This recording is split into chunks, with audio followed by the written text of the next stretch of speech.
Adobe Illustrator പറ്റി ഫുള്ളായിട്ട് പഠിപ്പിക്കുന്ന ഒരു വീഡിയോ സീരീസിലെ ഒരു എപ്പിസോഡാണിത്. അപ്പോൾ ഈ സീരീസിൽ വരുന്ന എല്ലാ വീഡിയോസും നമ്മളൊരു പ്ലേലിസ്റ്റായിട്ട് ക്രിയേറ്റ് ചെയ്ത് അതിവിടെ മുകളിൽ ഐ ബട്ടണിൽ കൊടുത്തിട്ടുണ്ട്. അതേപോലെ പ്ലേലിസ്റ്റിൻ്റെ ലിങ്ക് ഡിസ്ക്രിപ്ഷനിൽ കൊടുത്തിട്ടുണ്ട്. ഇന്നത്തെ ഈ വീഡിയോയിൽ നമ്മൾ കോർണർ വിഡ്ജറ്റ്സിനെ പറ്റിയാണ് പഠിക്കാൻ പോകുന്നത്. അപ്പം ഇത് നിങ്ങൾ ഫുള്ളായിട്ട് കണ്ട് അത് പഠിച്ച് അത് ചെയ്ത് നോക്കുക.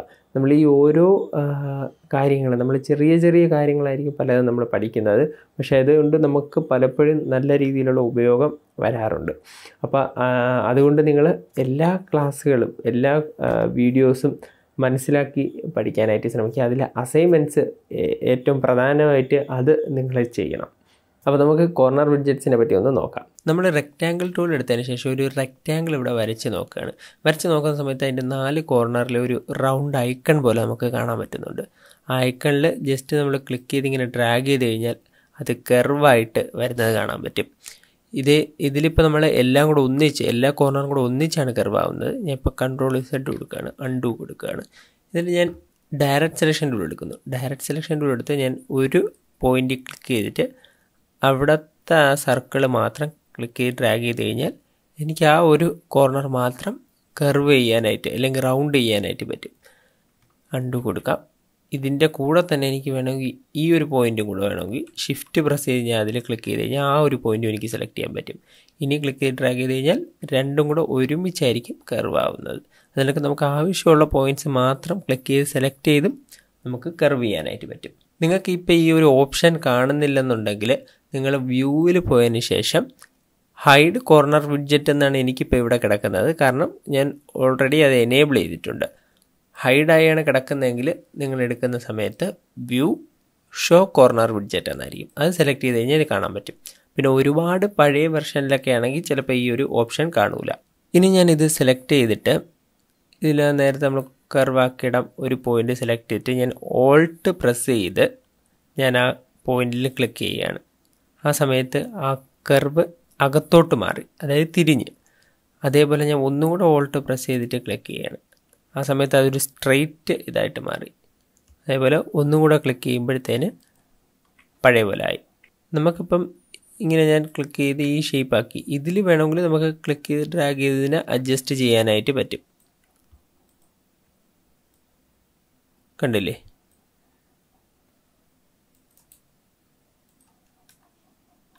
ഇപ്പോൾ സ്റ്റാർ വരച്ചിട്ടുണ്ട്. അതിൽ ഞാൻ സൂം ചെയ്തിട്ട് ഈ സ്റ്റാറിൻ്റെ വെളിയിലുള്ള കോർണർ മാത്രം സെലക്ട് ചെയ്യാണ്.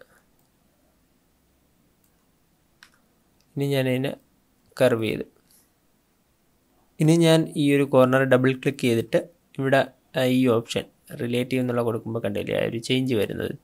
അത്രയേ ഉള്ളൂ അതിൻ്റെ ഒരു ഓപ്ഷൻ.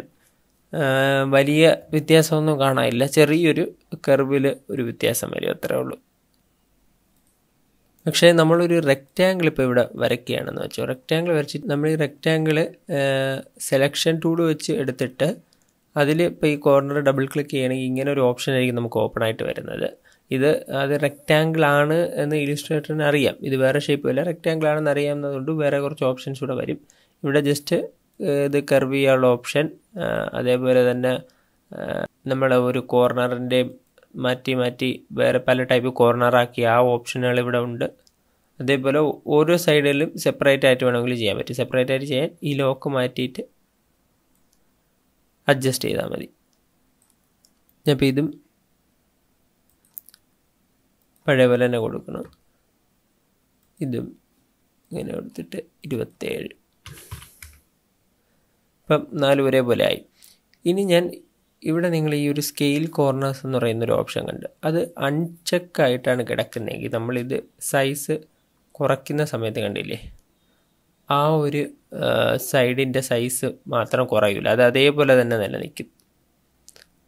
അതേസമയം നമ്മൾ ഈ സ്കെയിൽ കോർണേഴ്സ് സെലക്റ്റഡ് ആണെങ്കിൽ നമ്മൾ സൈസ് കുറയ്ക്കുന്ന സമയത്ത് കോർണറും അതനുസരിച്ച് സൈസ് കുറയും.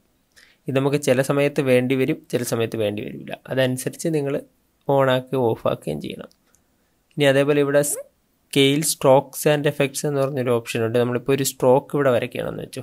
ഞാൻ ഒരു സ്ട്രോക്ക് ഇവിടെ വരച്ചു ലൈൻ സെഗ്മെൻറ്റ് ടൂൾ എടുത്തിട്ട്. പിന്നെ ഒരു വിഡ്ത്ത് ഞാൻ നല്ലൊരു വിഡ്ത്ത് കൊടുക്കുകയാണ്. ഇനി ഞാൻ ഇതിൻ്റെ ഒരു കോപ്പിയും കൂടെ എടുത്ത് ഇങ്ങോട്ട് വെച്ചു എന്നിട്ട് രണ്ടും കൂടെ ഒന്നിച്ച് സെലക്ട് ചെയ്തു.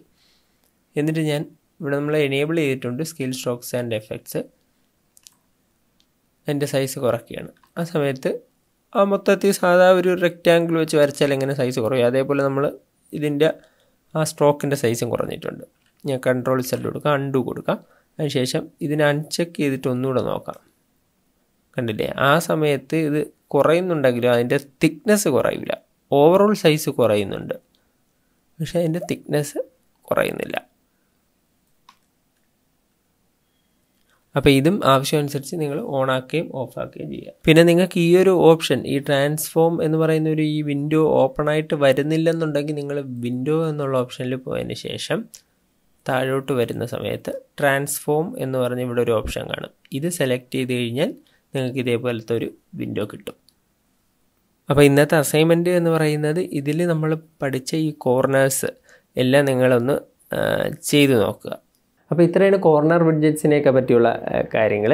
അപ്പോൾ ഈ ഒരു വീഡിയോ നിങ്ങൾക്ക് ഇഷ്ടപ്പെട്ടു, ഉപയോഗപ്പെട്ടു എന്ന് വിചാരിക്കുന്നു. ഇഷ്ടപ്പെട്ടിട്ടുണ്ടെങ്കിൽ നിങ്ങൾ ഒന്ന് ലൈക്ക് ചെയ്യുക. ചാനൽ ഇതുവരെ സബ്സ്ക്രൈബ് ചെയ്തിട്ടില്ലെങ്കിൽ ഒന്ന് സബ്സ്ക്രൈബ് ചെയ്യുക. അപ്പോൾ പുതിയൊരു വീഡിയോയിൽ കാണുന്നവരേക്കും ബൈ.